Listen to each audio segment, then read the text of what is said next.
Let's just dive right into this. Welcome to AME ELab 00008, the Overdrive electric guitar.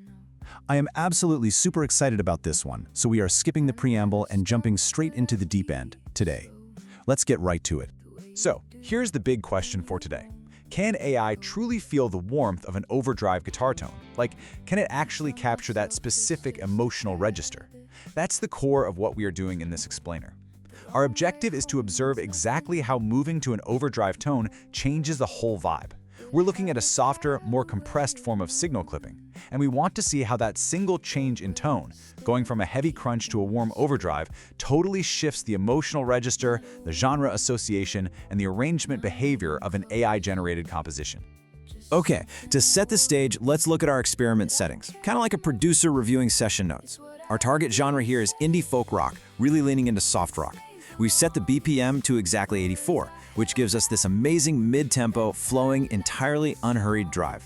The key is G major, which is just naturally warm, open, and unguarded. For the structure, we're running an intro, verse, pre-hook, hook, interlude, bridge, hook, and outro. The vocal is super specific, a female whispered mid-low, spoken-like delivery with absolutely no high notes. And finally, our variables, an overdrive electric guitar set with medium gain, warm tube compression, and just a slight room ambience. It is so fascinating to compare these two massive guitar tones. Overdrive actually sits below crunch in the distortion hierarchy. It is softer, smoother, and way more compressed than crunch. But it still has so much more harmonic content and tonal color than a completely clean tone. Think about it like this. Crunch is produced by pushing an amplifier to the absolute edge of its linear range until it really begins to clip aggressively. But overdrive? Overdrive is produced at a much lower threshold. The tubes are just beginning to compress and color the signal before reaching full breakup. The result is a tone that is warm and slightly saturated without the physical bite of crunch. Overdrive breathes rather than bites. And this brings us to the absolutely crucial distinction, which is the dynamic feel. Crunch responds to hard playing with pure aggression, like you strike the strings hard and it bites back. But overdrive responds to hard playing with compression. If you strike the strings hard, the signal actually softens rather than sharpens. This natural compression is what gives overdrive its characteristic smoothness. It makes it a much more forgiving and flowing tone than crunch, even though it's less physically immediate. I honestly just think the physics of that are so cool. So how does the AI actually interpret all of this? Well, in AI music generation, specifying overdrive rather than crunch calls up a completely different tradition and a totally different emotional register. Crunch instantly signals classic rock, blues rock, and the very physical, heavy energy of British amplifiers pushed to their absolute limits. But overdrive? Overdrive signals a much softer territory. It pulls up the warm, driven sound of indie rock, soft rock, and the singer-songwriter tradition. In these genres, the electric guitar is used specifically to add warmth and texture to the track, rather than aggression and weight. Okay, I have to geek out over these specific settings for a second. 84 BPM in G major.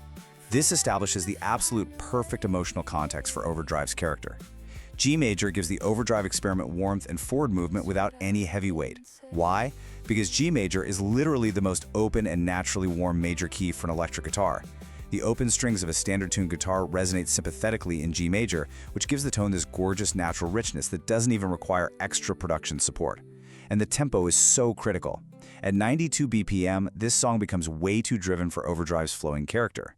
At 72 BPM, it becomes too slow to feel like it's actually moving forward. But at 84 BPM, it just flows. It's unhurried but present, warm but not heavy.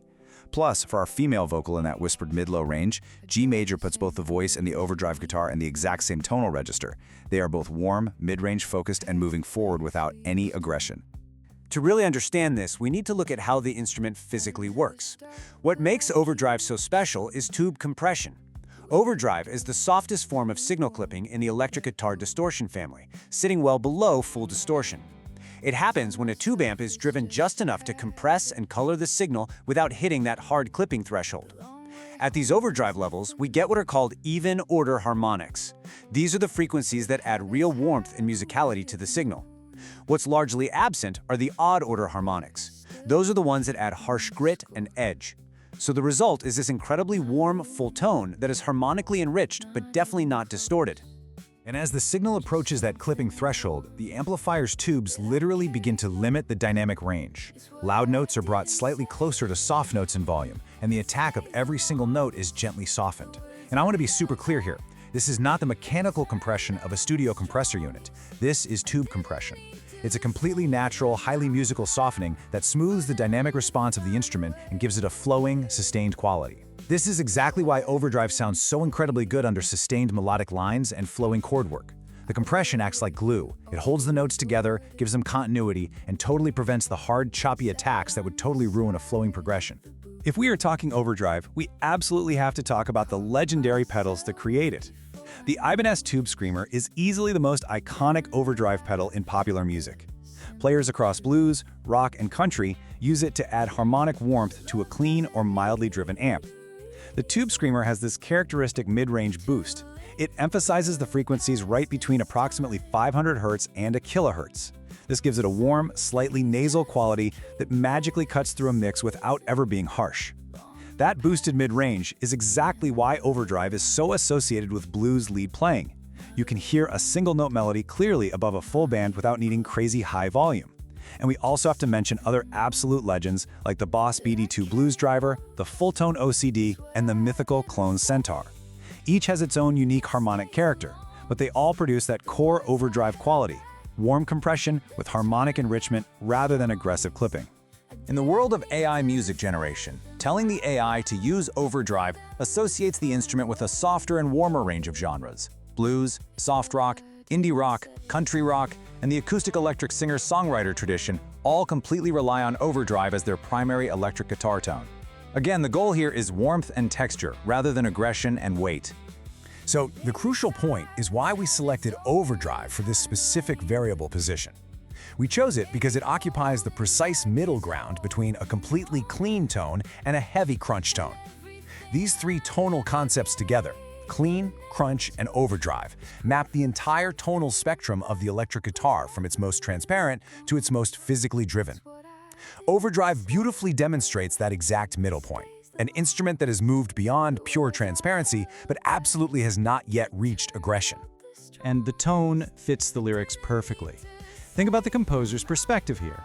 The lyric is about something ordinary that turns out to matter, the small habit that reveals a larger truth, the everyday moment that carries more weight than it appears to.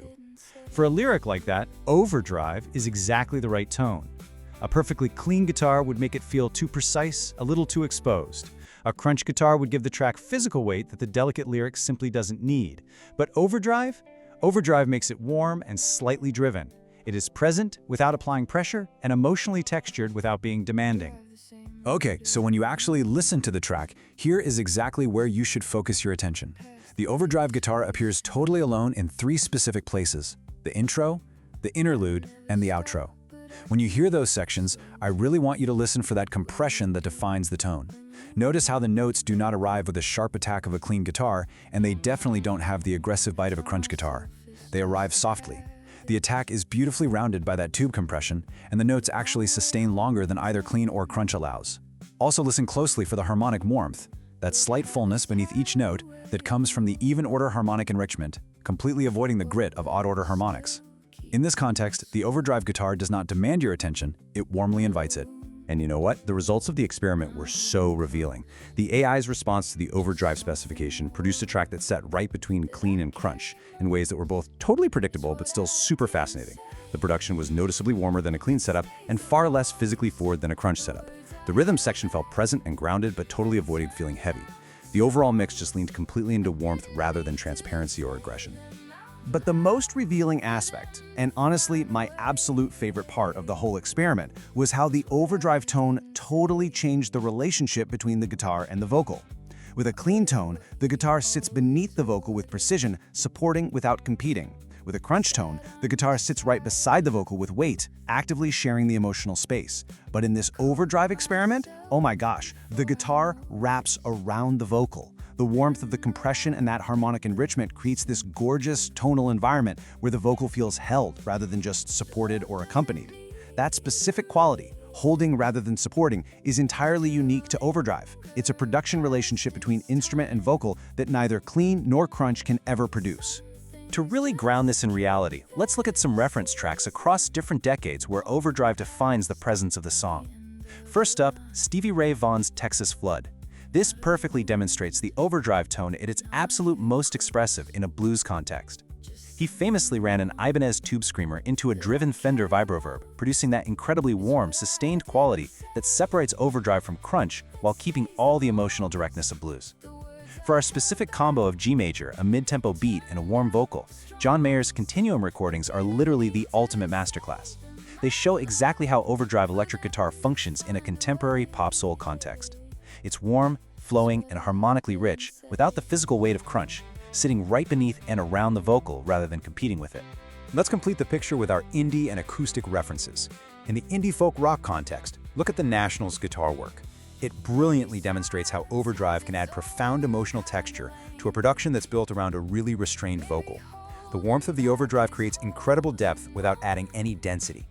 And finally, for the specific quality of tube compression at medium gain, you absolutely have to listen to Eric Clapton's Lila, specifically the acoustic section and his unplugged recordings. These show the exact transition point between overdrive and clean, where the compression itself becomes the primary tonal characteristic rather than the distortion. It is just magical. I know you are dying to hear how all of this theory sounds in practice. Go listen to the full AI-generated song to hear how beautifully that overdrive guitar holds the vocal. And if you loved diving into the science and emotion of AI music production with me in this explainer, please make sure to subscribe.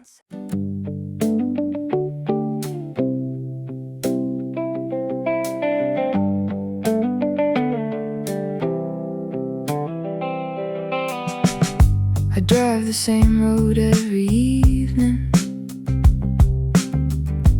past the place we used to know. I never stop, but I keep slowing, the way you do when you won't let go. I tell myself it's just a habit, the long way home means nothing more. But habits have a way of knowing what we're still keeping the score. Not a wound, not even close, just something warm that I carry most. It's what I didn't say that stays the longest, the words I held back that turned out the strongest. I didn't need to say them out loud for them to find a way. It's what I didn't say. I ordered what you always ordered, sat on your side of the booth, caught myself before I noticed, then laughed at the simple truth. That love doesn't need a reason to linger past its time. Some things just keep their season long past the end of the line. Not a wound, not even close, just something warm that I carry most. It's what I didn't say that stays the longest, the words I held back that turned out the strongest. I didn't need to say them out loud for them to find a way. It's what I didn't say.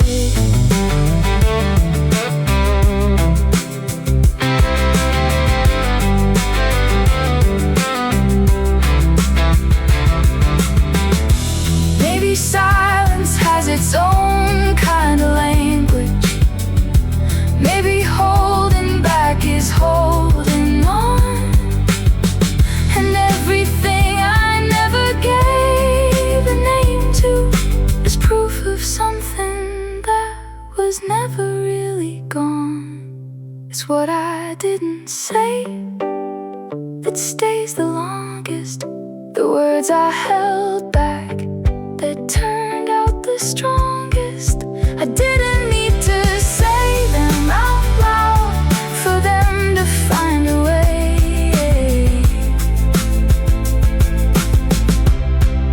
It's what I didn't say.